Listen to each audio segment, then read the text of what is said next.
সম্পৃক্ত হয়েছে। বাকি নাও।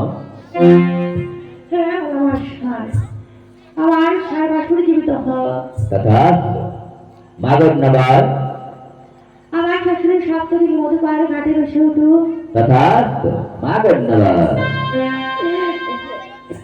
কে বলা না পয়েন্টে দেখুন সম্মুখে আমার মতো স্বামী বাকি দিন প্রভু অনুমানে বুঝলাম হবে তুমি চন্দ্রধরের পুত্রবধূ। তোমার মনে সত্য কি হয়েছে তোমার স্বামী?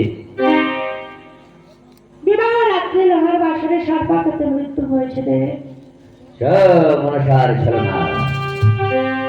একটু ধৈর্য ধরো শুধু, মুহূর্তের মধ্যে তোমার হারানো স্বামীর জীবন ফিরে পাবে। কোথায় মনসা? কোথায় মনসা? পিতা কেন তুই চাকরি সর্বসমাপ্ত করেছিস? তবে আদেশে গিয়েছিলাম পূজা লাগে, কিন্তু আমাকে যা তা বলে অপমান করেছিল পিতা। তাই আমার পূজা নেওয়ার জন্য আমি তাদের সবকিছু করে নিয়েছি। তাদের হারানো সম্পদ, পূর্বে যে ছয় পুত্র দংশন করেছে তাদের জীবন দান করো। সপ্তমী মধুবার তুলে ডুবিয়েছ, আবার ঘাটে ভাসিয়ে দাও, বাঁচিয়ে দাও লক্ষ্মীদারকে। কিন্তু আমার পূজা হবে তোমার পূজা। আমি নিজেই গিয়ে বলবো চাকরি তোমার পূজা করতে। তাহলে আমি সব ফিরে দিচ্ছি, বাঁচিয়ে দাও এক্ষুনি লক্ষ্মীদারকে।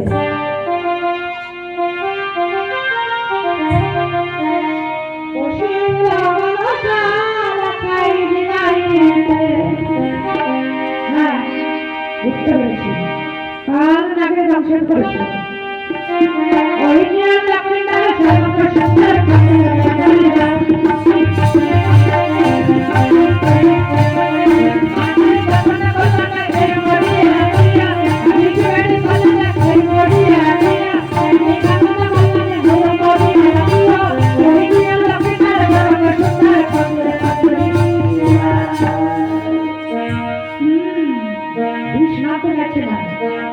কাল নাগরের কাল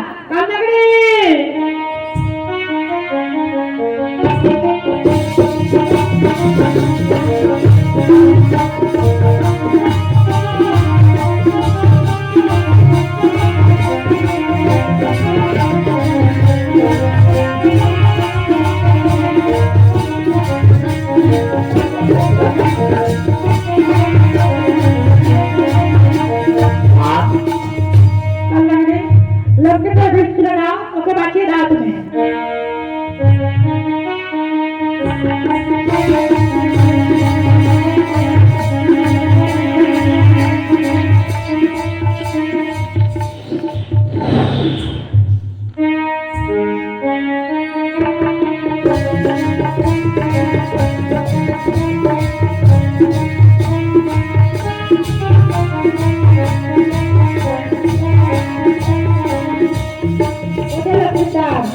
আর কত তুমি কোথায়?